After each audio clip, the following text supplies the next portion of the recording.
Muito bom nós estarmos mais uma vez reunidos para louvar e engrandecer o nome do nosso Senhor. Nessa noite, eu gostaria de compartilhar com você uma reflexão em cima do texto bíblico que nós podemos encontrar no Evangelho de João.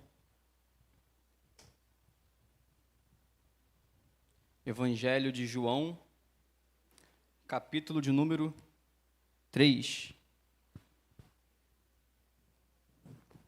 Ou melhor, Evangelho de João, capítulo 4.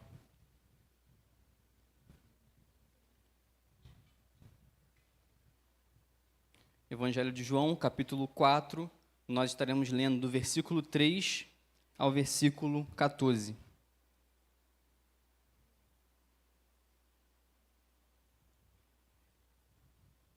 Você pode acompanhar a leitura comigo no projetor. Diz assim a palavra do Senhor, Evangelho de João, capítulo 4, a partir do versículo 3. Deixou a Judéia, retirando-se outra vez para a Galiléia, e era-lhe necessário atravessar a província de Samaria. Chegou, pois, a uma cidade samaritana chamada Sicar, perto das terras que Jacó dera a seu filho José. Estava ali a fonte de Jacó. Cansado da viagem, assentara-se Jesus junto à fonte, por volta da hora sexta.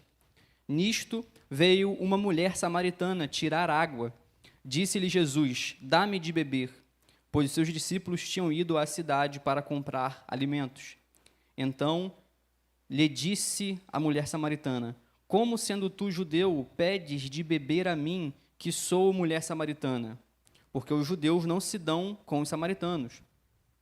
Replicou-lhe Jesus: se conheceras o dom de Deus, e quem é que te pede, dá-me de beber, tu lhe pedirias, e ele te daria água viva. Respondeu-lhe ela: Senhor, tu não tens com que atirar, e o poço é fundo. Onde, pois, tens a água viva? És tu, porventura, maior do que Jacó, o nosso pai, que nos deu o poço, do qual ele mesmo bebeu, e bem assim seus filhos e o seu gado? Afirmou-lhe Jesus: quem beber desta água tornará a ter sede. Aquele, porém, que beber da água que eu lhe der, nunca mais terá sede. Pelo contrário, a água que eu lhe der será nele uma fonte a jorrar para a vida eterna. Eu quero que você repita comigo esse versículo 14, todos juntos em uma só voz. Diz assim: aquele, porém...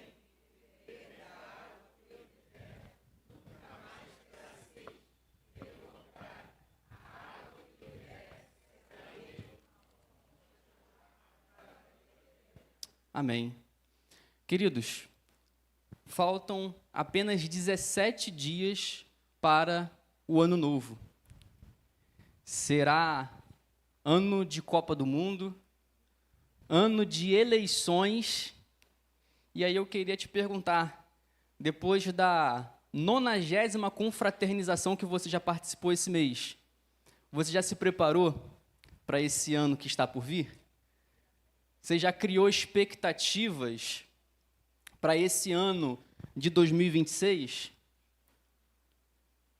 Geralmente é nesse período, a reta final de dezembro, que muitas pessoas começam a fazer planos para o próximo ano.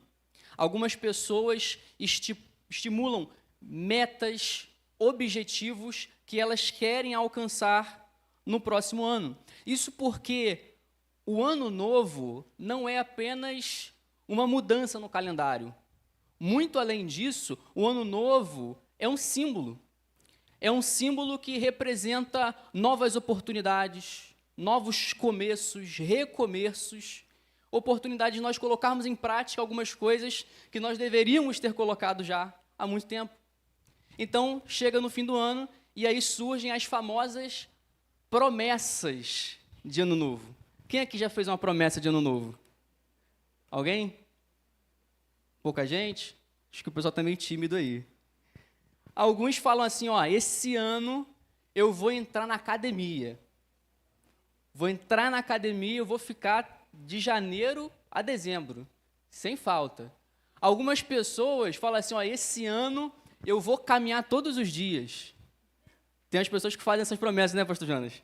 Tem as pessoas aí que fazem essas promessas, vou caminhar todos os dias. Outra pessoa fala, não, esse ano eu vou ter controle da minha vida financeira, vou cortar gastos, vou começar a investir.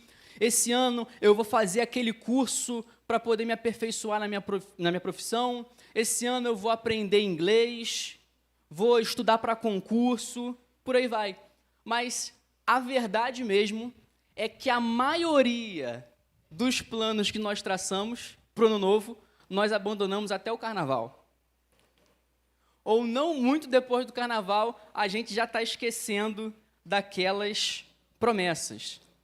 Obviamente, não há nada de errado em planejar o futuro, em colocar metas, objetivos, planos. Isso é correto, isso é louvável. É bom que nós venhamos a desejar ter esse aperfeiçoamento pessoal. Mas agora, eu quero que você se atente comigo para a natureza da maioria dos planos que nós traçamos sobre as nossas próprias vidas. Porque se nós observarmos bem, nós vamos ver que a maioria dos planos, das promessas de ano novo, dos nossos objetivos pessoais, são de natureza egoísta e materialista. A maioria dos planos que nós traçamos giram em torno de nós mesmos e de nossos próprios interesses. Raramente você vai ouvir alguém dizendo assim, olha, minha meta para o ano novo agora é fazer mais caridade.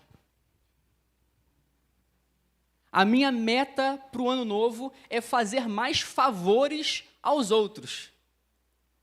A minha meta para o ano novo é me desgastar muito mais, me doar, me desgastar por inteiro em serviço ao outro.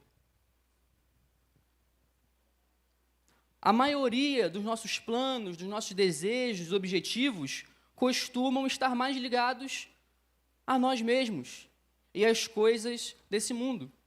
Mas é muito interessante que nós olhamos para a Bíblia, e a Bíblia como um todo, a mensagem bíblica, ela nos leva a estarmos mais preocupados com as coisas do alto do que com as coisas dessa vida passageira.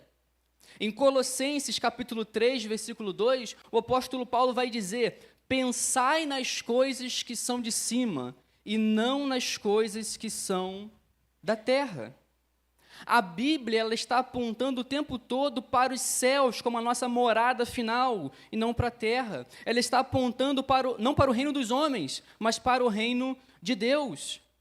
A Bíblia ela busca direcionar os nossos olhares para a eternidade e não para as coisas passageiras dessa vida. Mais uma vez, fazer planos não é errado. É correto, é sábio, é prudente, mas muitas vezes a natureza desses planos demonstram para qual lado o nosso coração está mais inclinado. Se para as verdades espirituais, para as coisas espirituais, ou mais inclinado para os interesses desse mundo. Nesse texto que nós acabamos de ler, Jesus está diante de uma mulher samaritana, e Jesus tinha uma mensagem grandiosa para transmitir para a vida dela. E Jesus não vai fazer com que ela olhe e se preocupe mais com as coisas dessa vida, mas Jesus quer direcionar o olhar dela para verdades espirituais. Jesus tem uma mensagem, não que vai mudar o rumo financeiro da vida dela, o rumo profissional da vida dela, mas Jesus tem uma mensagem que vai mudar o rumo da sua alma na eternidade. E para transmitir essa mensagem muito poderosa, Jesus teve que ultrapassar diversas barreiras para chegar até essa mulher. Que barreiras foram essas que Jesus ultrapassou para trazer essa mensagem à vida dessa mulher, uma mensagem dos céus? Em primeiro lugar, Jesus ultrapassou uma barreira racial. Em segundo lugar, Jesus ultrapassou uma barreira religiosa. Em terceiro lugar, Jesus ultrapassou uma barreira social. Em primeiro lugar, a barreira racial era porque samaritanos não conviviam com judeus. Samaritanos eram frutos de casamentos mistos de israelitas com pessoas de outras nações, então para o judeu o samaritano era impuro. não se convivia com o samaritano, não se comia em algo que foi tocado por samaritano, não se bebia água que vem de um recipiente de um samaritano. Jesus ultrapassou também a barreira religiosa. Os samaritanos tinham uma teologia, uma crença diferente dos judeus. Os samaritanos acreditavam só no Pentateuco, nos 5 primeiros livros da Bíblia. Diziam que adoravam o mesmo Deus, mas eles conflitavam sobre qual era o lugar da adoração. Os judeus acreditavam que era em Jerusalém, já os samaritanos no Monte Gerizim. Terceiro lugar, Jesus passou pela barreira social. Ele estava em público falando com uma mulher. E naquele tempo não convinha que um rabi, um mestre, falasse publicamente com uma mulher, a sós. E, ainda mais, uma mulher de caráter histórico duvidoso. Jesus transpassa todas essas barreiras para trazer um recado para a vida dessa mulher. E qual que é o recado importantíssimo de Jesus? Era relacionado às coisas dessa vida ou da vida vindoura? Jesus não vai para essa mulher e chega e fala para ela assim: olha, aqui estão os 5 passos para a prosperidade na vida. É isso que Jesus fala para ela? Essa era a mensagem que Jesus tinha para transmitir para ela? Não. Jesus chega para ela e fala: olha, você quer saber como que faz para ir do 0 a 1 milhão em 3 dias? Sem esforço, sem investir nada. Só copiar e colar. Você quer? Arrasta para cima. Não. Não é isso que Jesus está ali. Jesus não está ali para poder ministrar um curso de coaching para ela. Mas, pelo contrário, Jesus está ali para trazer uma mensagem sobre saciedade. Uma saciedade para a sua alma. Da água que eu te der de beber, você nunca mais terá sede. Jesus estava mais preocupado com a sede da alma dela do que com as necessidades físicas e materiais. Jesus estava mais preocupado com a necessidade da sua alma do que com os desejos do seu coração. Por isso, Jesus promete a ela não uma prosperidade material, mas Jesus promete saciedade espiritual. Jesus não promete prosperidade material, mas saciedade espiritual. E nesse mês, o tema que nós temos em nossa igreja é consumo nos moldes de Deus, se contentando em Cristo. E é sobre isso que esse texto fala. Jesus não está falando para ela o seguinte: olha, se você quer finalmente ter saciedade, você vai lá e compra o iPhone 17 Pro Max. Toma aqui uma bolsa da Louis Vuitton. Não. Jesus se apresenta para ela como água da vida. Jesus quer dizer que a saciedade que ela precisa não se encontra em coisas e nem em pessoas, mas nele próprio, Jesus Cristo. Quando Jesus faz isso, ele se apresenta como solução para um problema que existe desde a queda, que é a sede da alma. A sede da alma humana. Heidegger, que é um filósofo do século XX, ele vai dizer o seguinte: o ser humano é um ser que se percebe como uma falta. Um ser que está sempre em falta, sempre carente de algo. Pessoas escreveram canções sobre esse vazio da alma humana. Poetas escreveram poesias sobre esse vazio da alma humana. Pintores pintaram quadros representando esse vazio da alma humana. Após as mais altas conquistas que o ser humano atinge, alcança, ele encontra, no final das contas, um vazio, uma ausência de propósito, uma ausência de sentido. E nós poderíamos dizer, então, que o ser humano ele é insaciável. Mas isso não é verdade. A verdade é que nada desta vida pode nos saciar. Nada desta vida, nada deste plano pode nos saciar. Eclesiastes, Salomão vai dizer isso. Olha, eu não neguei nada do que os meus olhos desejaram, eu alcancei tudo, mas no final das contas eu vi que tudo era vaidade, aflição de espírito, e era como correr atrás do vento. Mas aí tem uma frase do C.S. Lewis que diz o seguinte: se nada neste mundo pode me satisfazer, não tem nada nesse mundo que me satisfaz, a explicação mais provável é que eu fui feito para um outro mundo. Era isso que essa mulher estava prestes a descobrir. Se você reparar comigo, do versículo 3 ao versículo 7, nós vamos ver que Jesus, ele vai buscar a mulher mais improvável que poderia existir. Do versículo 3 ao versículo 7, a gente vê o deslocamento de Jesus até Samaria, até essa mulher. Se você olhar no versículo 3, você vai ver dizendo aí que Jesus deixou a Judéia e foi para Galiléia. E no meio do caminho havia... O que havia no meio do caminho? Samaria. Samaria estava no meio do caminho. E o versículo 6 vai dizer o quê? O versículo 6 vai dizer, ou melhor, versículo 4 vai dizer, era-lhe necessário passar por Samaria. Quando nós lemos que era necessário passar por Samaria, não era porque não havia um outro caminho. Porque os judeus, quando tinham que ir para uma região geográfica depois de Samaria, ao invés de atravessar Samaria, eles preferiam contornar a cidade, andar muitos quilômetros a mais, só para não passar entre os samaritanos. Quando o texto nos diz que era necessário passar por Samaria, não está nos transmitindo a ideia de que não havia uma outra opção, não havia um outro caminho.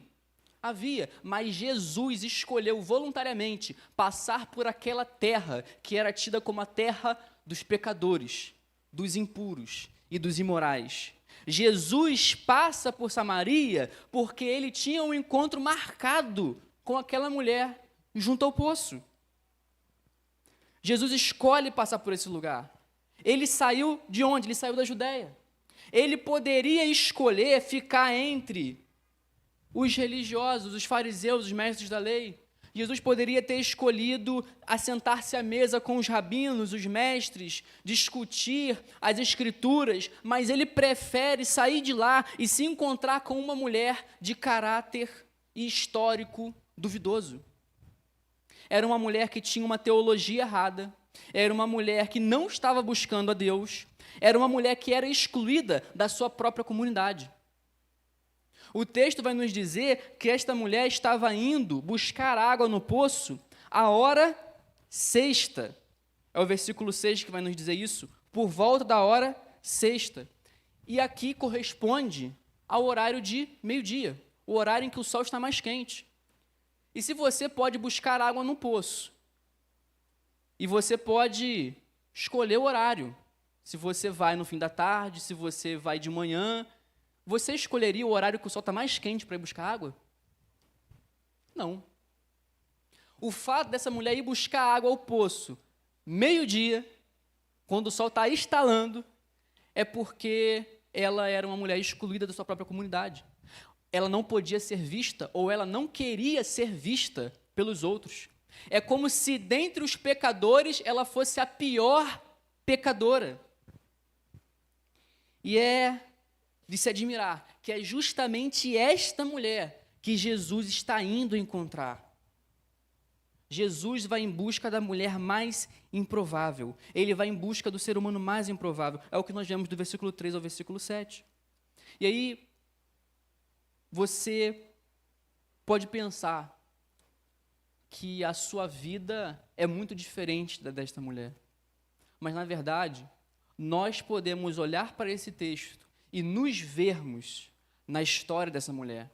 Essa mulher pode simbolizar a nossa jornada espiritual, porque assim como ela, nós também somos indignos, pecadores. Assim como ela, nós procuramos, longe de Cristo, a saciedade para nossa alma. Procuramos longe de Cristo razão, paz, alegria, felicidade, prazer. nós nos voltamos contra o nosso Criador, não o reconhecemos, não temos entendimento das coisas sagradas, assim como ela não tinha. Nós estávamos longe, antes de sermos resgatados pelo Senhor, nós também estávamos longe como ela estava longe, em um lugar de pecado como ela estava, éramos inimigos de Deus, assim como os samaritanos eram inimigos de judeus, assim como ela, éramos os maiores dos pecadores. E mesmo diante de todos esses reveses, a graça de Deus, que não é limitada por nenhuma barreira geográfica, humana, cultural ou racial, alcançou a vida daquela mulher. Assim como alcançou a minha e a sua vida. A mesma graça que se estendeu à vida dela, alcançou também a mim e a você. Nós, assim como ela, não fomos escolhidos por sermos os melhores. Você não é escolhido por ser o mais bonito. Você não é escolhido por ser mais ético, mais sábio, mais moral. Não.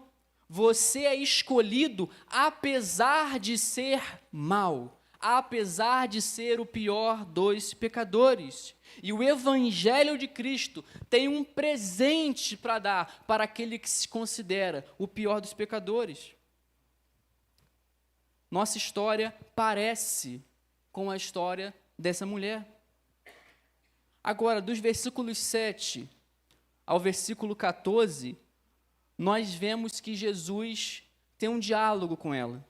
Primeiro, Jesus vai até ela, espera ela no poço. E depois Jesus vai conversar com ela.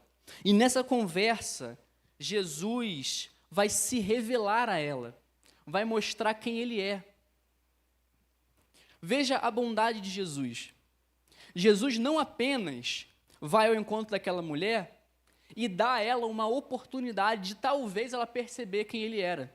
Do tipo assim, eu vou lá, vou me encontrar com essa mulher, vou conversar com ela. Se ela perceber, ok. Se não, ela teve a oportunidade dela. Não. Jesus vai até ela com o propósito de se revelar, e Jesus não encerra a conversa com ela, enquanto ela não tem as escamas dos seus olhos por terra, e enxerga ele como Cristo, como Messias. Jesus estava ali para se revelar a ela, e isso é bondade de Deus. Jesus transformou aquele ambiente em uma sala de aula e começa a mostrar para ela as verdades espirituais. E aí a gente começa a ver como que Jesus foi paciente e misericordioso com ela.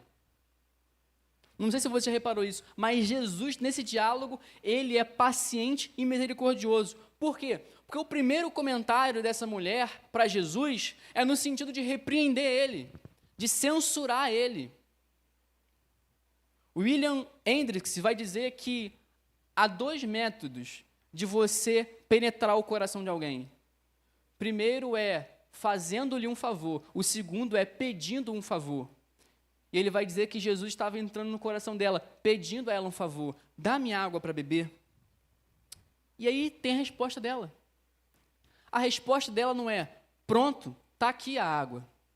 A resposta dela não é, olha, me desculpa, mas eu vou tentar providenciar. Ou, hoje não posso, me perdoa. Não.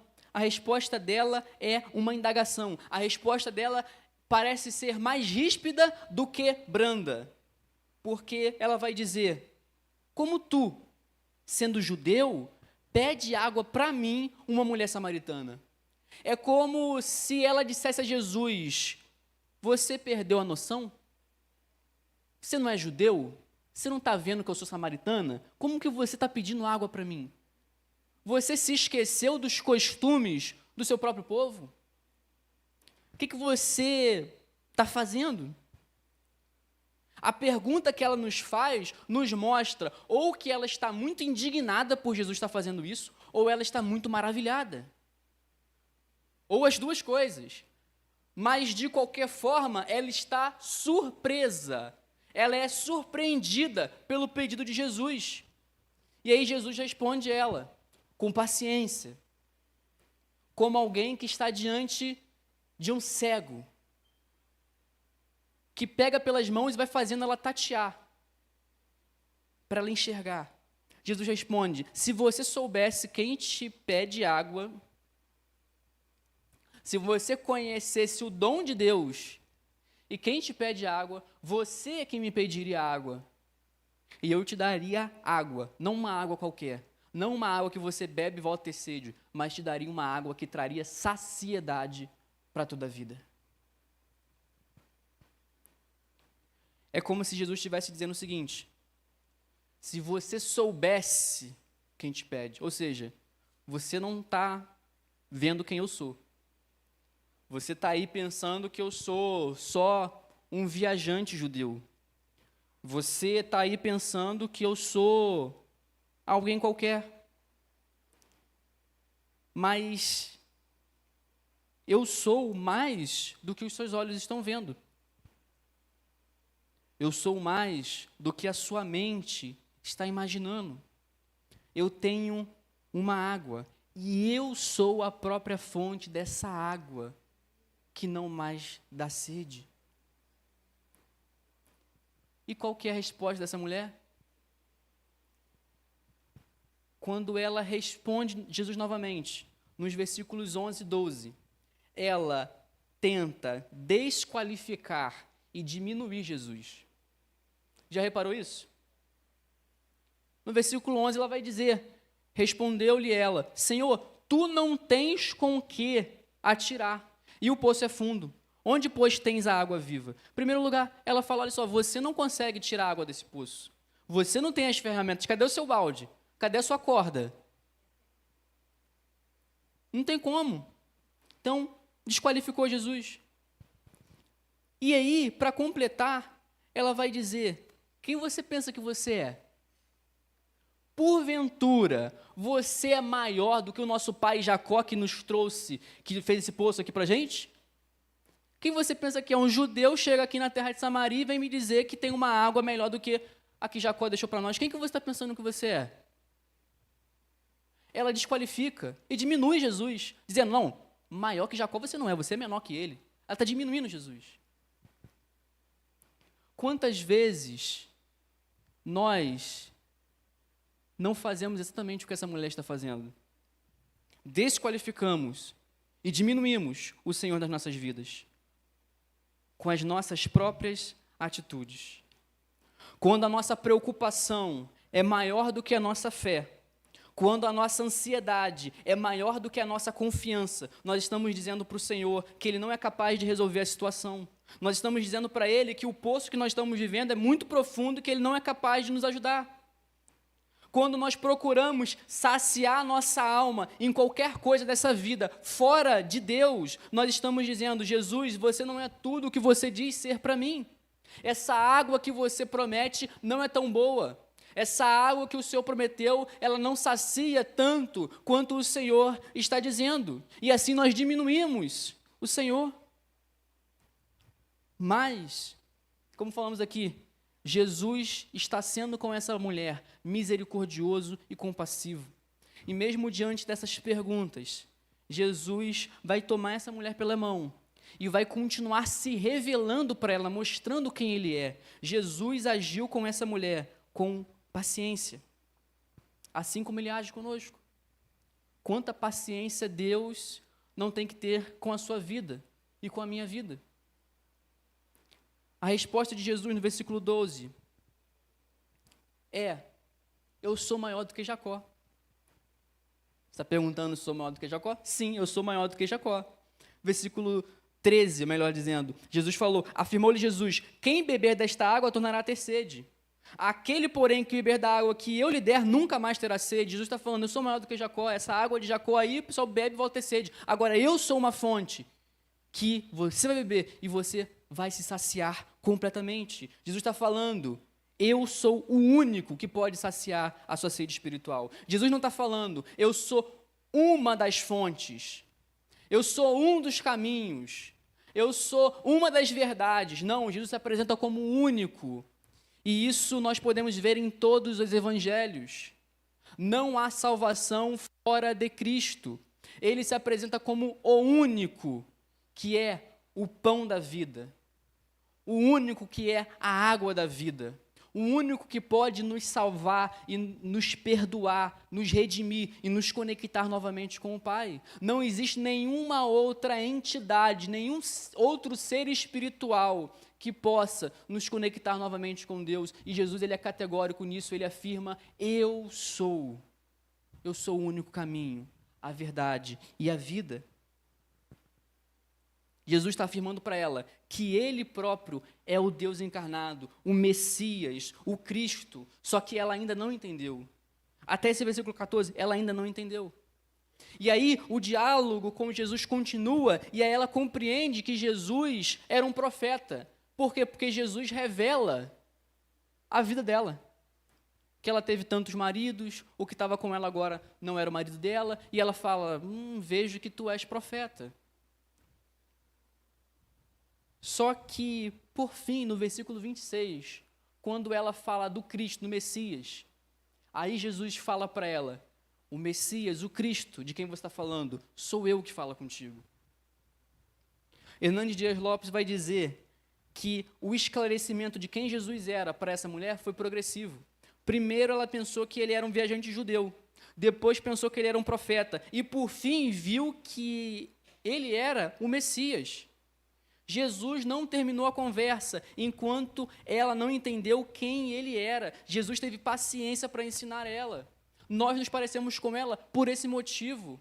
Todos os dias, a longanimidade, a paciência, a misericórdia do Senhor tem que se renovar sobre as nossas vidas, porque caso contrário, nós seríamos consumidos.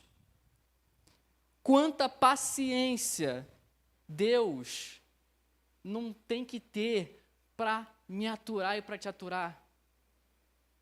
Pensa nisso. Na primeira ou na segunda resposta dessa mulher a Jesus, Jesus já poderia ter abandonar ela. Deixa você aí com seus erros, com as suas ideias erradas.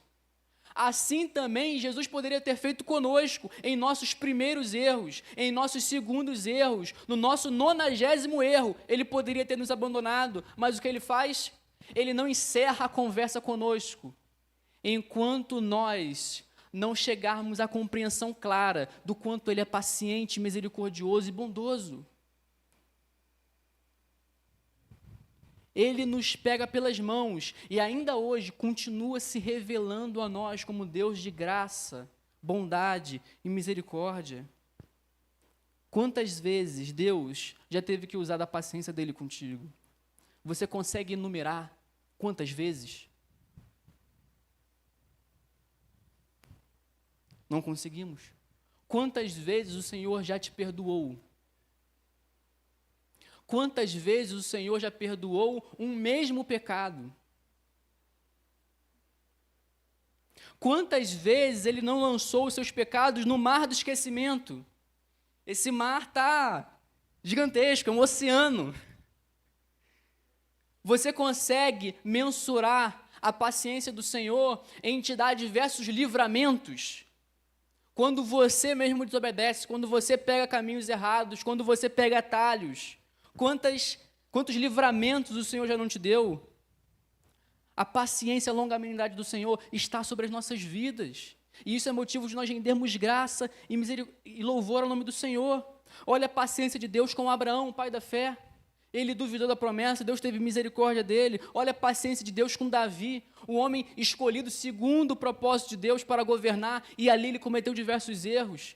Olha a paciência de Deus com Paulo, que matava e perseguia os cristãos. Olha a paciência de Jesus com Pedro, que diversas vezes errava, tropeçava, mas o Senhor continuava se revelando a ele como Deus de graça e misericórdia. Agora, tudo isso requer de nós uma resposta. Tudo isso requer de nós uma resposta. A revelação de quem Jesus é precisa gerar em nós uma resposta. Essa mulher respondeu a Jesus, e a resposta dela foi se tornar uma missionária. Ela saiu para o povoado dela contando quem ela tinha encontrado, e aí nos versos, capítulo seguinte, nós vamos ver que muitos samaritanos acabam acreditando em Cristo através do testemunho que essa mulher leva. Essa foi a resposta da mulher samaritana. Ela entregou a vida para Jesus, começou a viver para Jesus, por Jesus, uma nova história.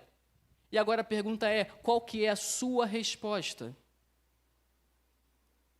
Você se rende ao senhorio dele? Você bebe dessa água ou você continuará indo a poços secos? Você tentará matar a sua sede, a sede da sua alma, com gotas de água suja, enquanto você tem o rio da vida? 2026 está chegando e você pode colocar como meta, como objetivo para a sua vida, mergulhar mais profundamente na água da vida.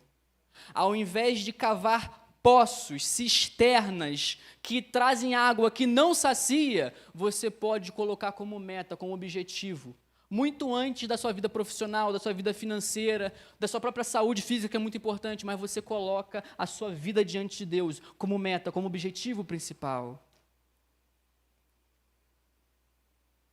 Mas você precisa dar uma resposta.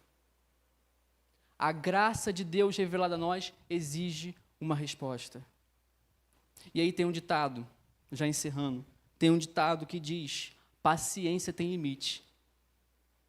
Nós estamos aqui falando de como Deus é longânimo, de como Deus é compassivo. Mas tem esse ditado que diz, paciência tem limite. E aí eu queria te fazer uma pergunta. A paciência de Deus tem limite?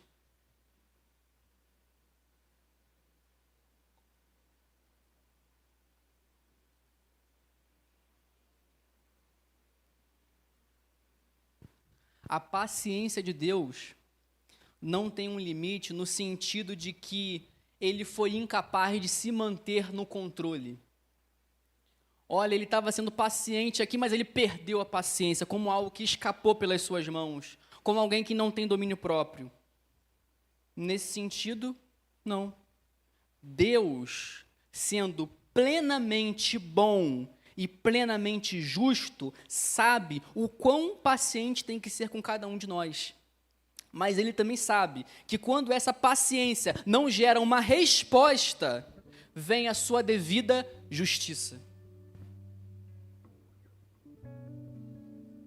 A resposta da mulher samaritana foi uma. A resposta dos fariseus e mestres da lei foi outra.